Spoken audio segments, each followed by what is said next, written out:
Hello students, our today's topic is circles class 10 and today's question, a tangent PQ at a point P of a circle of radius 5 cm meets a line through the center O at a point Q so that OQ equal 12 cm, length PQ is। यहाँ हमें एक circle दिया हुआ है जिसकी radius है 5 centimetre, centre है O। Circle पर कोई पॉइंट है P जहां एक टेंजेंट है PQ। अब यहां जब हम O को Q से मिला देंगे तो OQ की लेंथ हमें दी हुई है 12 सेंटीमीटर, रेडियस हमें दी हुई है 5 सेंटीमीटर और PQ की लेंथ हमें फाइंड आउट करनी है। अब यहां इस क्वेश्चन को सॉल्व करने के लिए हम एक थ्योरम का यूज करेंगे और थ्योरम है कि जहां टेंजेंट और सर्कल एक दूसरे को इंटरसेक्ट करते हैं उस पॉइंट को हम बोलते हैं पॉइंट ऑफ कांटेक्ट और उस पॉइंट ऑफ कांटेक्ट से जब हम सेंटर को मिलाते हैं इट मींस हम रेडियस ड्रॉ करते हैं तो टेंजेंट और रेडियस में जो एंगल बनता है वो होता है 90 डिग्री का। अब अगर ये एंगल 90 डिग्री का है तो OPQ जो ट्राइंगल है ये हो गया राइट एंगल ट्राइंगल, जहां हमें हाइपोटेन्यूज दिया हुआ है, बेस दिया हुआ है और हमें परपेंडिकुलर हाइट फाइंड आउट करनी है। तो यहां हम पाइथागोरस थ्योरम का यूज करेंगे। Hypotenuse square equals to base square plus perpendicular height का स्क्वायर। 12 स्क्वायर को सॉल्व करेंगे 144 इक्वल्स टू 25 प्लस PQ का स्क्वायर।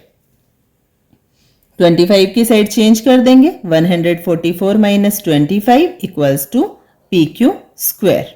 अब यहां 144 में से जब हम 25 को माइनस करेंगे तो ये हो जाएगा 119 और जब PQ का स्क्वायर हटाएंगे तो यहां हमारे पास 119 आ जाएगा रूट में। It means option D is the right answer. Next one is from a point Q the length of the tangent to a circle is 24 centimetre.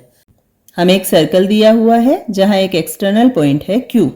इस Q पॉइंट से इस सर्कल पर जो टेंजेंट है इसकी लेंथ है 24 centimetre, ये हो गया point of contact. And the distance of Q from the centre is 25 centimetre और सर्कल के सेंटर से इस एक्सटर्नल पॉइंट Q की जो डिस्टेंस है वो है 25 सेंटीमीटर। हमें फाइंड आउट करना है radius of the circle. Last question में हमें रेडियस दी हुई थी, हाइपोटेन्यूज दी हुई थी और हमें हाइट फाइंड आउट करनी थी। यहां हमें हाइट दी हुई है, हाइपोटेन्यूज भी दिया हुआ है और इस ट्रायंगल का base it means radius find out करनी है। अगेन हम पाइथागोरस थ्योरम का यूज करेंगे। Hypotenuse square it means 25 square, radius square या फिर base square then OP square plus perpendicular square और टेंजेंट स्क्वायर देन 24 स्क्वायर। अब OP की वैल्यू फाइंड आउट करनी है then OP square as it is रहेगा। 25 स्क्वायर में से हम 24 स्क्वायर को माइनस कर देंगे। 25 square 625 and 24 square is 576। Difference find out करेंगे, ये हो गया 49। अब क्योंकि हमें OP की लेंथ फाइंड आउट करनी है इसलिए स्क्वायर को हटा देंगे तो 49 रूट में आ जाएगा एंड OP इक्वल्स टू हो गया 7 centimetre. Therefore option A is the right answer.